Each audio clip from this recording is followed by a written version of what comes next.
দেশের চলমান পরিস্থিতিতে প্রবাসী আয়ে শঙ্কার মেঘ। জুলাই মাসে রেমিটেন্স কমে $2.25 বিলিয়নের আশেপাশে থাকবে বলে ধারণা করা হচ্ছে। অবশ্য কেন্দ্রীয় ব্যাংক আয় বাড়াতে শীর্ষ 1 ডজন ব্যাংক এমডিকে ডেকে নির্দেশনা দিয়েছে। বিশ্লেষকরা বলছেন, প্রবাসীদের অনাস্থা কাটাতে হবে, অন্যথায় হুন্ডিতে বাড়বে অর্থ পাচার। সাইদ আরমানের রিপোর্টে বিস্তারিত। গত মাসে $254 কোটি প্রবাসী আয় পাওয়া যায়। এই আয় গত 3 বছরের মধ্যে সর্বোচ্চ। দেশের বৈদেশিক মুদ্রার মজুদ যখন চাপে, তখন প্রবাসী আয় স্বস্তির সূচক হয়। তবে স্বস্তি ধরে রাখা গেল না, হোঁচট খেল পরের মাসেই। কোটা সংস্কার আন্দোলন ঘিরে কারফিউ, ছুটি, ইন্টারনেট না থাকা ব্যাংক ব্যবস্থাকে এলোমেলো করে দেয়। ব্যাহত হয় রেমিটেন্স সংগ্রহ।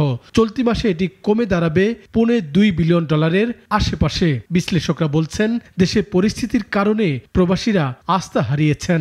আমাদের সন্তানরাও বাইরে চলে যেতে পারে, আমাদের টাকাগুলোও বাইরে চলে যেতে পারে, এবং সেটা আমাদের অর্থনীতির জন্য কোনো মতেই ভালো হবে না। কাজেই স্থিতিশীলতা ফিরিয়ে আনতে হবে রাজনৈতিকভাবে, সামাজিকভাবে।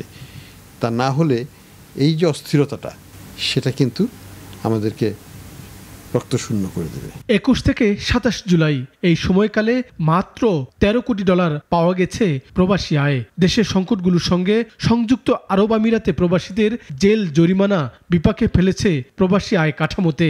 হুন্ডি বেড়ে যাওয়ার শঙ্কার কথা বলছেন এই অর্থনীতিবিদ। ইউএইতে যদি অস্থিরতা হয়, সেটা আমাদের জন্য একটা খারাপ খবর। এটার সাথে আরেকটা জিনিস যেটা হচ্ছে, সেটা হচ্ছে যে যদি তারা লোক নেওয়া কমিয়ে দেয় এই আন্দোলন এবং অন্যান্য কারণে, তাহলে কিন্তু আমাদের একটা দীর্ঘস্থায়ী একটা ক্ষতির কারণ হয়ে যায়। প্রবাসী আয়ের পরিস্থিতিতে উদ্বিগ্ন কেন্দ্রীয় ব্যাংকও। রেমিটেন্স আনায় এগিয়ে থাকা শীর্ষ 1 ডজন ব্যাংকের এমডিকে নিয়ে বৈঠক করে দেওয়া হয়েছে নির্দেশনা। প্রয়োজনে প্রতি ডলারে কিছুটা বাড়তি দাম দেওয়ার কথাও বলা হয়েছে তাদের। সাইদ আরমান, নাগরিক, ঢাকা। ওয়ালটন ফ্রিজ কিনে অনেকের মতো আপনিও হয়ে যেতে পারেন মিলেনিয়াল। সেরা পণ্যের সেরা অফার।